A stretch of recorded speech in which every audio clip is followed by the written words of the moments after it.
ฮัลโหลได้ไหม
มีคนก็บอกว่าเวลาภาวนาแค่อยู่ในปัจจุบันก็พอแล้วแต่พระพุทธเจ้าไม่ได้นับในคนพวกนั้นเวลาท่านพูดถึงว่าจำเป็นที่จะต้องอยู่ในปัจจุบันส่วนมากจะอยู่ในเวลาที่ท่านพูดถึงเรื่องมรณสติการระลึกถึงความตายความตายจะมาถึงเราเมื่อไหร่เราก็ไม่รู้เราดูจิตใจของเรามีอะไรในนั้นที่จะทำให้วุ่นวายไหมเวลาตายถ้าความตายมาถึงแบบกระทันหันก็ต้องจัดการกับสิ่งนั้นหมายความว่าเรามีงานที่จะต้องทำในปัจจุบันแค่ฉะนั้นเราอยู่ในปัจจุบันไม่ใช่อยู่เฉยๆเราทำงานด้วยงานของเราในขณะนี้คืองานอะไรงั้นท่านบอกว่าวิตกวิจารวิตกในลมวิจารเรื่องของลม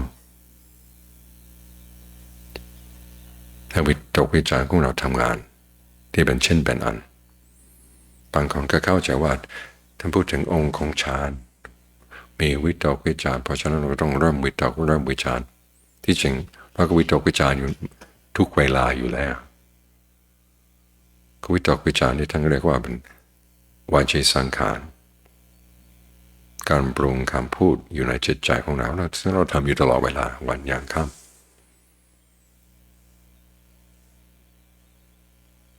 เพียงแต่ว่าน้อมสิ่งที่เราทำอยู่แล้วให้เป็นประโยชน์ให้อยู่กับอารมณ์เดียว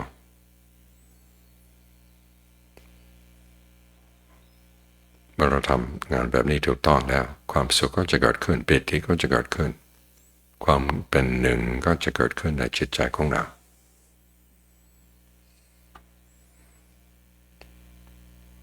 ที่เราวิจารณ์เรื่องอะไรการหายใจของเราก็ท่านพูดถึงลมหายใจนี่ส่วนมากเรานึกถึงว่าอากาศที่เข้าออกแต่ในที่นี้ท่านบอกว่ามันเป็นอาการของธาตุลมในตัวซึ่งไม่ใช่อากาศเป็นพลังงานชนิดหนึ่งมันมีหลายชั้นมีชั้นหยาบชั้นละเอียดเริ่มแรกเราก็ดูชั้นหยาบว่าพลังที่ทำให้หายใจได้เรารู้สึกตรงไหนให้กำหนดตรงนั้น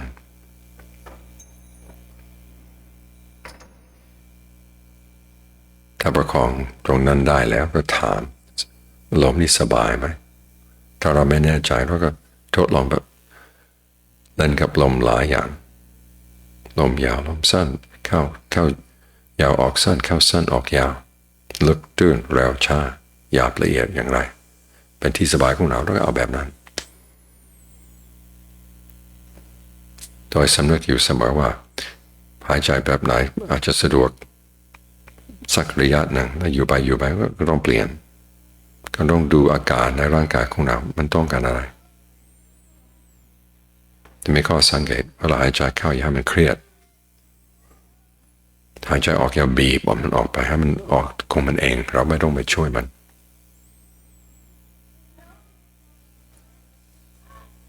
ถ้าหายใจยาวรู้สึกว่าเอ็ม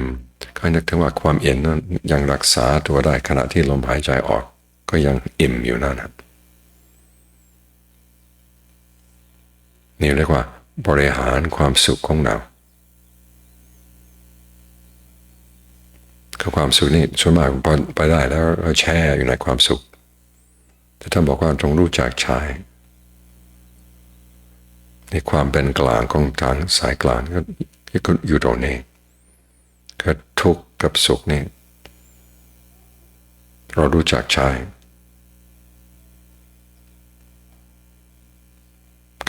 ทางสุดโด่งของท่าน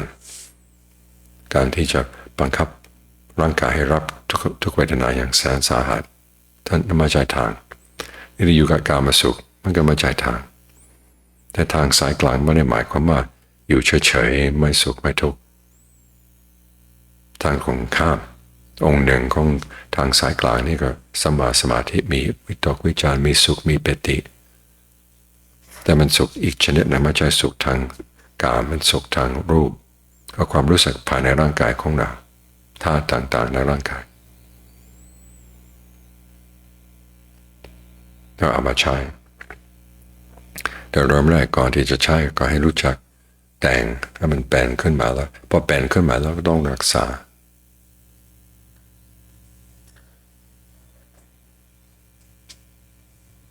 ฉันแต่งให้มันสุข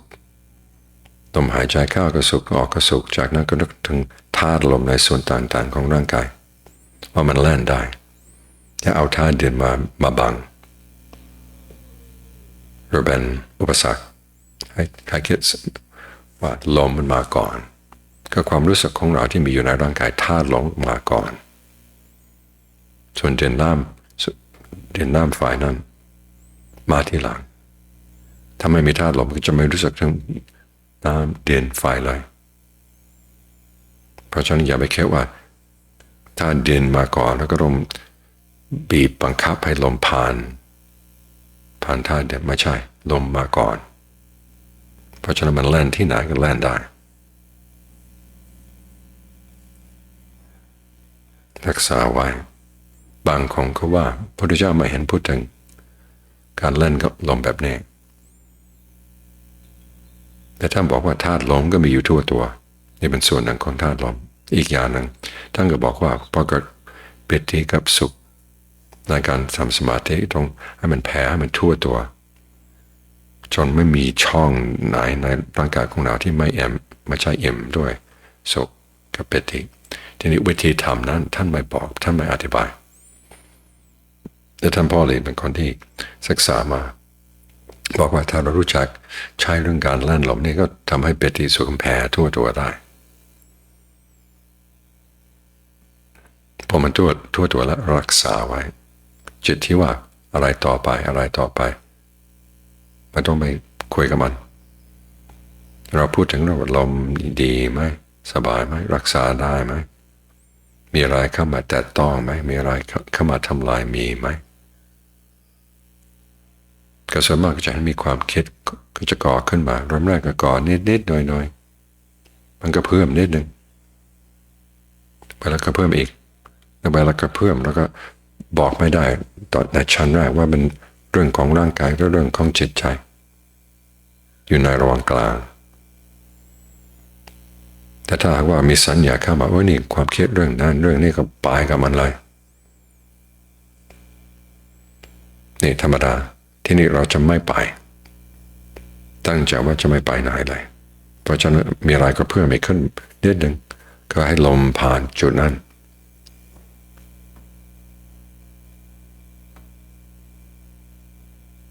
แต่มันคลายออกไปเหมือนแมงมุมที่บนใหญ่ของมันก็อยู่จุดหนึ่งแต่คอยมีความรู้สึกทั่วใหญ่ของมันมีอะไรมาเด็ดใหญ่นิดหนึ่งมันก็วิ่งไปหา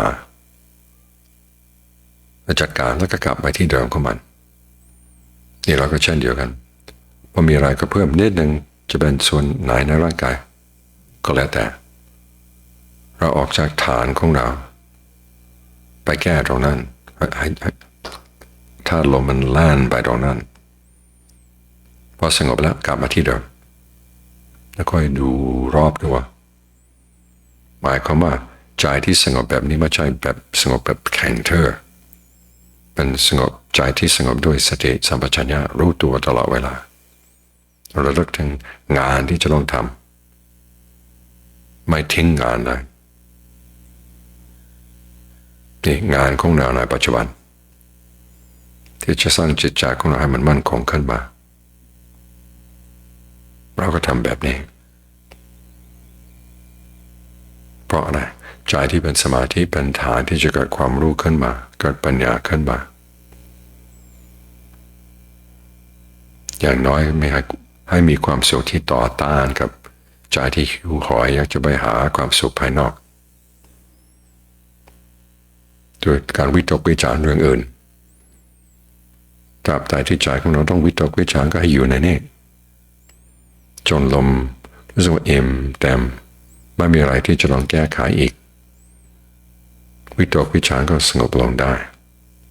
แต่ว่ายังมีสติอยู่ยังมีสัมปชัญญะอยู่รู้ตัวเรียกว่าจิตควรแก่งาน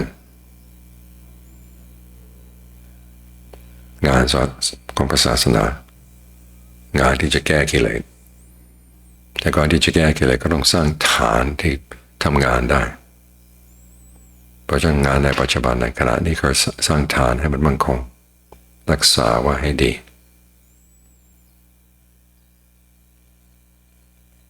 แต่ก็แก้ความคิดนิดๆหน่อยๆที่เกิดขึ้นมาที่จะมาทำลายนี่เรียกว่าเจริญสร้างสมาธิด้วยเจริญปัญญาด้วยมีหลักวิชาวิตกวิจารณ์นี่ท่านเรียกว่าวาจีสังขารนั้นเราก็ทำตลอดเวลาและที่เราทุกข์อยู่ก็เพราะเราวิตกวิจารณ์โดยไม่มีวิชาก็ไม่รู้สึกตัวหนึ่งสองไม่วิชาแก้ทำไปโดยไม่คิดหน้าคิดหลังอะไรพูดขึ้นมาในใจก็ว่ากันไปถ้าเราจะเอาปากกามาเขียนมาความคิดของเรามันเป็นยังไงบ้างพอเขียนลงไปพออ่านแล้วมันก็อ่านไม่รู้เรื่อง เราถึงจะรู้เรื่องมันก็บางทีมันน่าอายคนใจของเราไม่คิด108,000 อย่างไม่มีสาระแกนสารไอ้ที่เป็นสาระแกนสารก็มีส่วนน้อยส่วนใหญ่ก็เพียงแต่ว่าไปนั่นนี่เราเอานิสัยแบบนี้แก้ให้ทำด้วยวิชาด้วยความรู้มันกลายเป็นมรรคนี่ความฉลาดของพระพุทธเจ้ารู้จักใช้ของที่เสียให้กลายเป็นของดีขึ้นมาด้วยการเอาใจใส่เราก็เอาใจใส่วิตกวิจารให้มันถูกต้องก็กลายเป็นฐานของสมาธิได้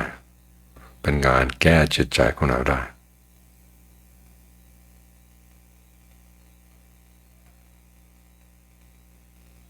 ทำเป็นใจที่เวลาอยู่ก็อยู่ได้ไม่เป็นอันตรายกับตัวเองเวลาตายก็ไม่เป็นอันตรายกับตัวเองเพราะมีวิชารอบตัวสิ่งที่อันตรายเข้ามาไม่ได้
One of the customs of the noble ones is to delight in developing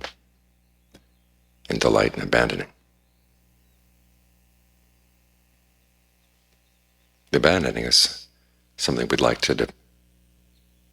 find easy. In other words, just let go and you're okay. There's a picture of the path that's very attractive. All you have to do is just be in the present moment, which is where you already are. Be mindful, which is what you already are. But just do it more consistently and you'll find that the defilements just float away, the incredible lightness of defilement.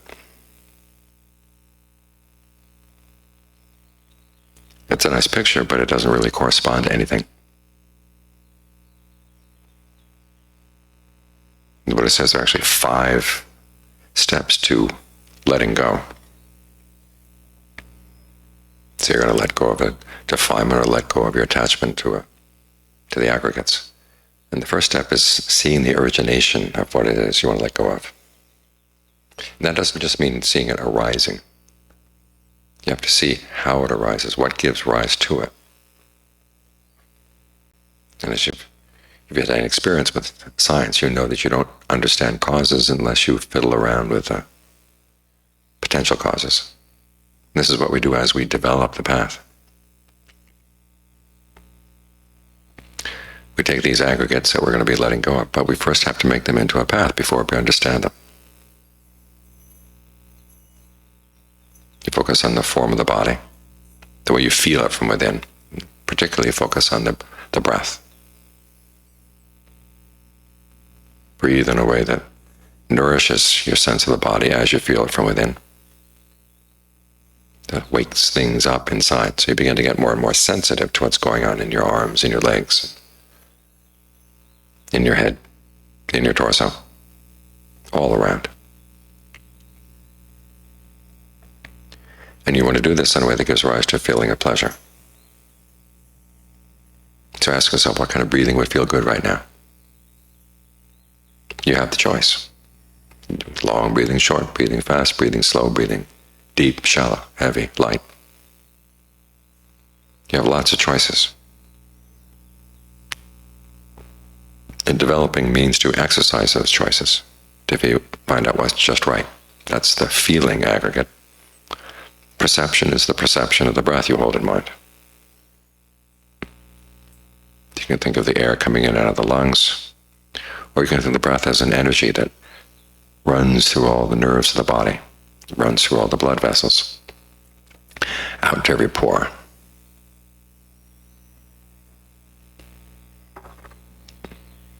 You can think of the breath as a dimension that's not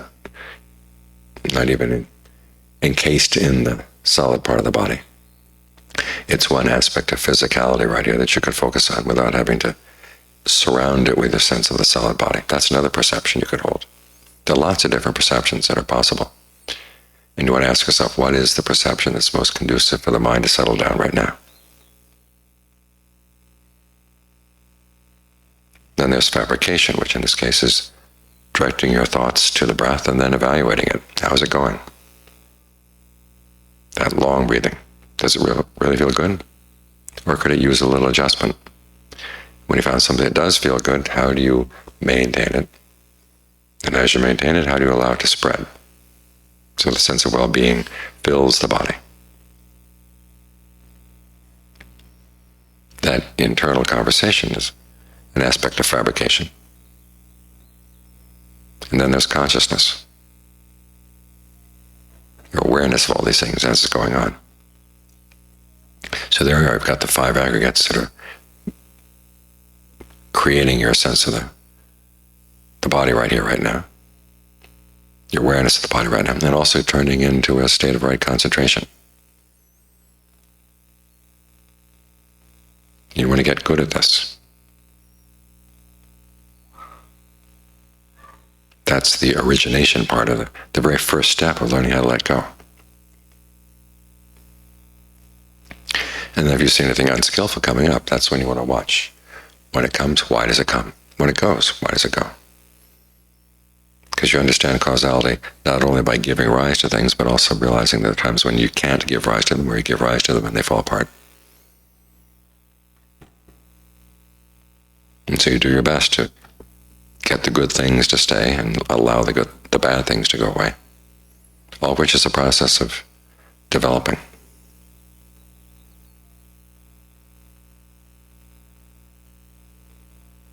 It's then that you apply the analysis of passing judgment on something, whether it's worth holding on to or not. In the beginning, you don't let go of everything. The Ajahns talk about the various dangers of the practice, and one of them is just deciding that, okay, I'm going to give up on concentration. I've seen that there's some pleasure there, but I'm not going to allow myself to get stuck on it, so I just won't do it anymore. That doesn't get you anywhere. You have to keep at it again and again and again. You've got to hold on. You've got to keep developing it if you really want to master it. If you really want to understand it. Because with no understanding, there is no letting go.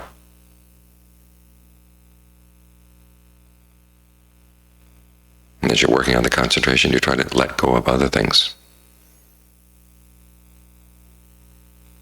Any other thoughts that might come up, that's what when you apply the next part of the analysis, is after you've seen things arising and passing away, or being originated and passing away. You look at the way they have their allure. Why do you go for them? When that thought of tomorrow's meal comes up, why do you go for that thought? When the thought of today's meal, this morning's meal comes up, why do you go for that thought? Or the thought that after the meditation is over, I'm going to go lie down and have a nice soft place to stay. Why do you go for that thought? What's the allure? And then you can compare that with the drawbacks of going for that kind of thinking. Right now, that kind of thinking is not going to help you along the path. That's the main drawback. It's the kind of thought that you've had many, many times before. How about doing something different with the mind? Something that would lead to a pleasure that's more solid.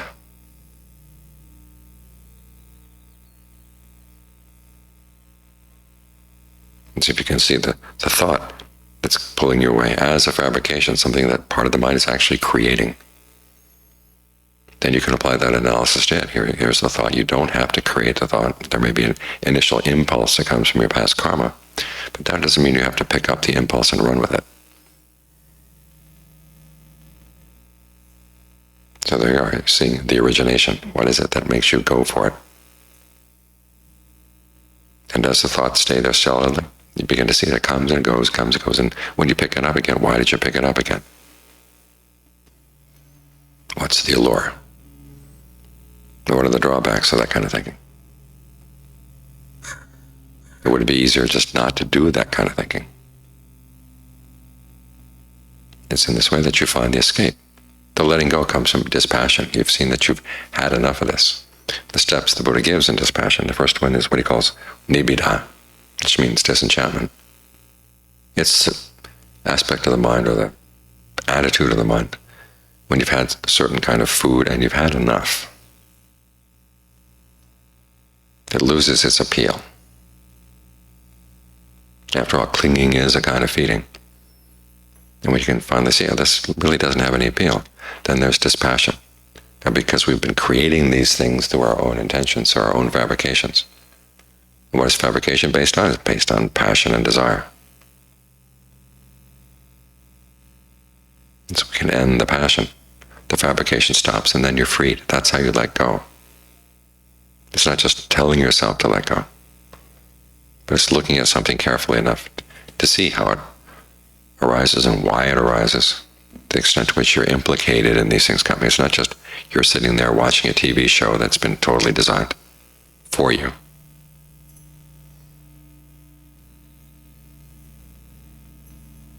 You're also the director. You're the actress, the stage manager. You play a role in creating these things. That's why when you see that the effort you've put into this is not really worth it, when it really hits home, that's when you let go. And you don't have to tell the mind to let go at that point. Let it go on its own. So in the meantime, the path is worth constructing. It is worth putting together. You're going to learn from it. To put it together well. Develop it well. As you do that, you learn a lot about the process of fabrication, how the mind shapes its experience, and how it's been doing it in a sloppy way.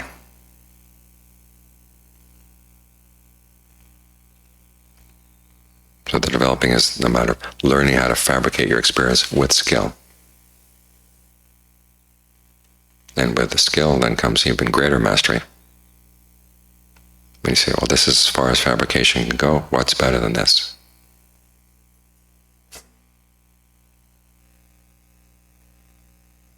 When you develop that sense of disenchantment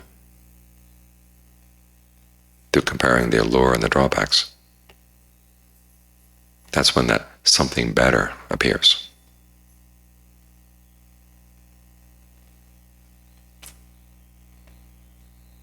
So it's not just a matter of letting go. You've got to develop things first to understand why you're not letting go of them. You have to understand this process of fabrication. That's one of the Buddha's most radical insights, is that not that reality is conditioned, reality is fabricated, i.e. it's fabricated, your sense of your reality as you experience it is fabricated through your intentions, not out of thin air. It has to use the building blocks of old actions. But there's an awful lot of fabrication going on right now that's below the surface that you want to dig up.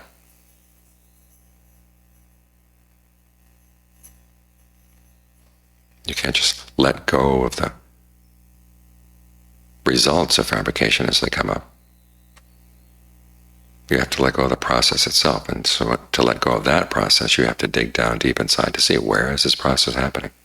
How is it happening? By developing the path, particularly developing right mindfulness, right concentration, you get hands-on experience with that process. And when you know it in that way, as the Buddha says, when you touch it with your body,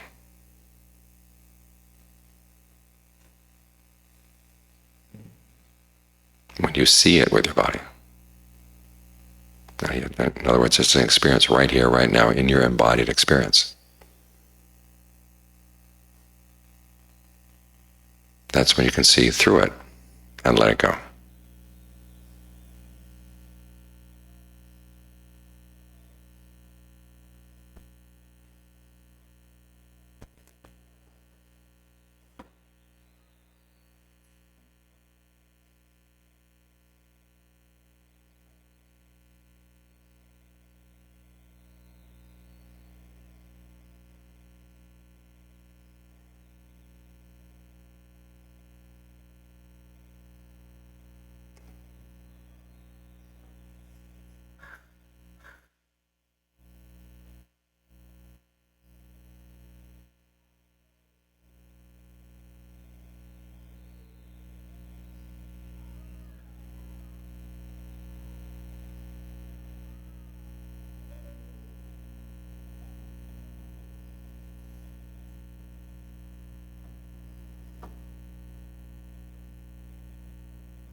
ก่อนที่จะออกจากสมาธิให้แผ่เมตตาแก่สรรพสัตว์ทั้งหลายและอุทิศส่วนบุญกุศลแก่ผู้ที่ล่วงลับไปแล้วด้วยโดยเจาะจงก็ได้หรือไม่เจาะจงสรรพสัตว์ทั้งหลายก็ได้ Before we leave meditation, we should spread goodwill to all beings and dedicate the merit of our practice to those who have passed away, whether individuals that we specifically intend to dedicate merit to, or to all beings who have passed away. With that, you can open your eyes.